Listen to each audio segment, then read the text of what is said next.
বাংলার ভূমি ওয়েবসাইট থেকে আমরা খুব সহজেই নতুন পর্চা কিভাবে আবেদন করব আর ডাউনলোড করব আর পেমেন্ট কিভাবে করব সম্পূর্ণ এই ভিডিওটায় দেখানো হলো। তো প্রথমে এই প্রসেসটা ফলো করার জন্য বা এই অ্যাপ্লাই করার জন্য আমাদের এই বাংলার ভূমি ওয়েবসাইটে আমাদের রেজিস্ট্রেশন থাকতে হবে বা অ্যাকাউন্ট থাকতে হবে। তার জন্য এই যে বাংলাভূমি.gov.in এই ওয়েবসাইটটা ওপেন করতে হবে, আর এইটা ভিডিও ডেসক্রিপশনে দেওয়া থাকবে এই লিঙ্কটা। তো এখানে এসে যদি কোনো আমাদের অ্যাকাউন্ট না থাকে তো সাইন আপে মানে ওই যেখানটা সাইন আপ আছে সেখানটা ক্লিক করার পর এখানে একটা পেজ খুলে যাবে, public registration form.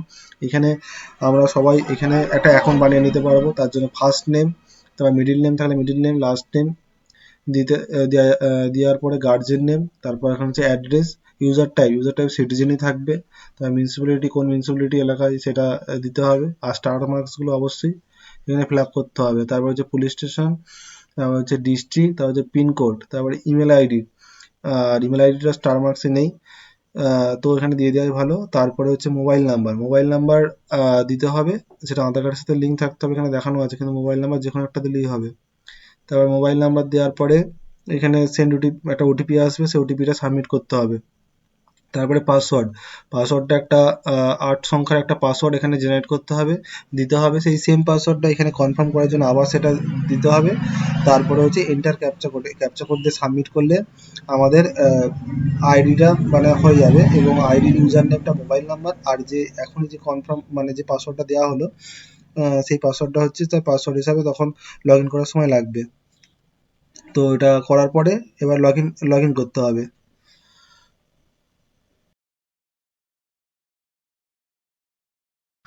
Registration complete হয়ে যাওয়ার পর সাইন ইনে আসতে হবে। সাইন ইন করার জন্য যে মানে ইউজার নেম আর পাসওয়ার্ডটা এন্ট্রি করে দিতে হবে। তারপরে ক্যাপচা কোড আর ইউজার নেমটা আগে যে পাসওয়ার্ডটা দেওয়া ছিল সেই পাসওয়ার্ডটাই, তারপর হচ্ছে লগ ইন করতে হবে। লগ ইন করার পর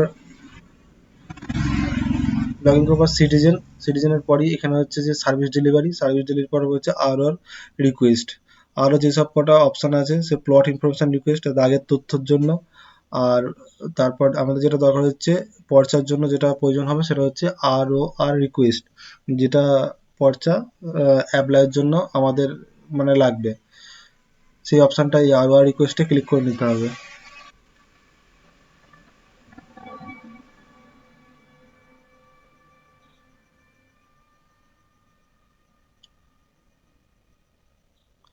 ক্লিক করার পর এই রিকোয়েস্ট ডিটেল যে ডিটেলসগুলো এখানে ফিল আপ করতে হবে, মানে যে খতিয়ানটা যেখানে মানে থাকবে মানে সেই খতিয়ানের অ্যাড্রেসটা মানে সেই পর্চাতেই লেখা থাকবে, সেই ওটা কোন ডিস্ট্রিক্টের মধ্যে পড়ছে, সে কোন ব্লকের মধ্যে পড়ছে, আর এটা হচ্ছে কোন মৌজার মধ্যে পড়ছে।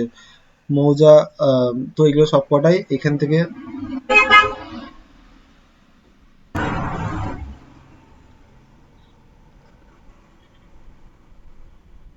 এবার অ্যাপ্লাই করার জন্য যে কটা মানে তথ্যের প্রয়োজন সে কটা হচ্ছে ডিস্ট্রিক্ট, তারপর হচ্ছে ব্লক, আর একটা হচ্ছে মৌজা।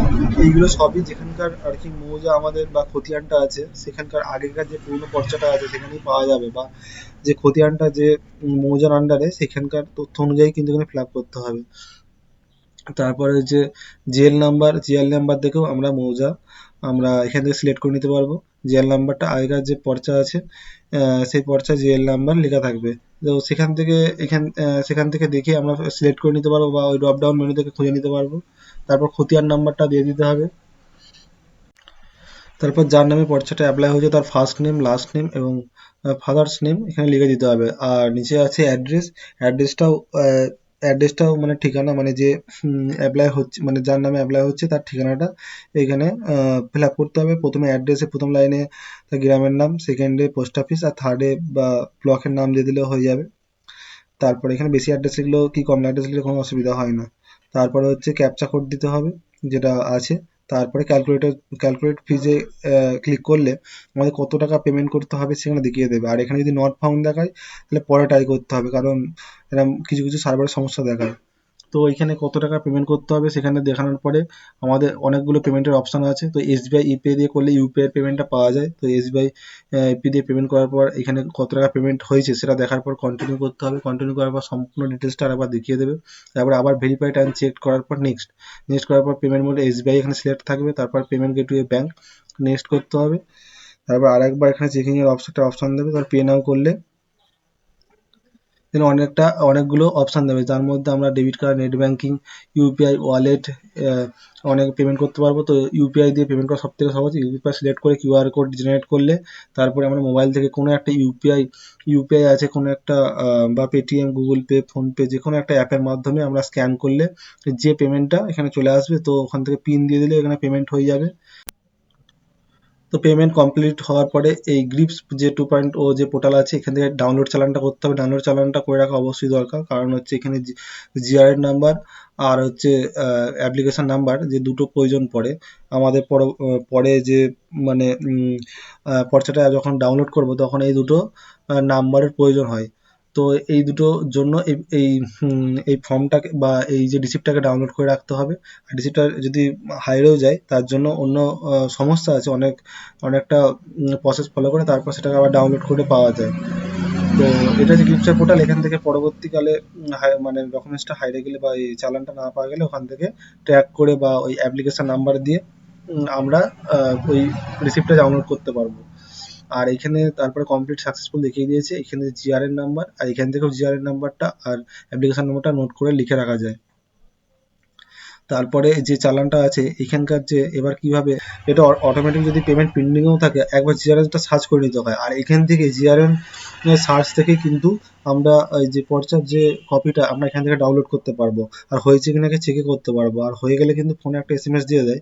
তবু যদি এসএমএস যদি নাও দেয়, তো এই জিআরএন সার্চে গিয়ে আমরা ওই যে রিসিপ্টটা জেনারেট হয়েছিল সেই রিসিপ্টের তে অ্যাপ্লিকেশন টাইপে রিকোয়েস্ট টাইপে ROR ম্যাপ, এই যে অপশানটা আছে এটা সিলেক্ট করে নিতে হবে ড্রপ ডাউন মেনু থেকে।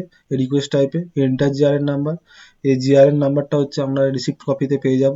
আর অ্যাপ্লিকেশন নাম্বার সেটাও আমরা ওই রিসিপ্টে পেয়ে যাব। তো দেখে নেবো কোনটা জিআরএন নাম্বার কোনটা অ্যাপ্লিকেশন নাম্বার। 19, 20, 24, 25 এটা হচ্ছে জিআরএন নাম্বার। আর নিচে হচ্ছে এই যে এসএল নাম্বার বা পেমেন্ট রেফারেন্স নাম্বারটা হচ্ছে অ্যাপ্লিকেশন নাম্বার। তো এই জিআরএন নাম্বার আর অ্যাপ্লিকেশন নাম্বার তারপরে ইন্টার ক্যাপচা এটা দেওয়ার পরই দেখিয়ে দেবে যে যদি অ্যাপ্লিকেশনটা সাবমিট হয়ে যায় তো অ্যাপ্লিকেশন, এই যে ডান দিকে অ্যাপ্লিকেশন নাম্বার জিআরএন নাম্বারটা ঘরটা ফিল আপ হয়ে যাবে আর ডাউনলোডের অপশান দিয়ে দেবে। আর যদি সেটা জেনারেট মানে পর্চাটা যদি জেনারেট না হয় তখন দিয়ে দেবে যে আবার প্লিজ ট্রাই এগেন, এখনো পর্চাটা প্রসেস বা সাকসেসফুলভাবে জেনারেট হয়নি। তো এইভাবেই আমরা প্রসেস ফলো করে পর্চাটা ডাউনলোডও করে নিতে পারবো। আর যদি চেকও করতে পারবো। তো এইভাবেই প্রসেস ফলো করে আমরা খুব সহজেই পর্চা অ্যাপ্লাই থেকে ডাউনলোড করে নিতে পারবো। এই পর্যন্ত ছিল ভিডিওটা। কোনো রকম সমস্যা হলে কমেন্ট করে জানাতে পারো। এখানে ভিডিওটা শেষ করলাম। আশা করি ভিডিওটা ভালো লেগেছে। ভালো লাগলে লাইক করো আর সাবস্ক্রাইব করতে ভুলো না এই ধরনের ভিডিও পেতে। ওকে বাই, দেখা হচ্ছে পরের একটি অন্য ভিডিওতে।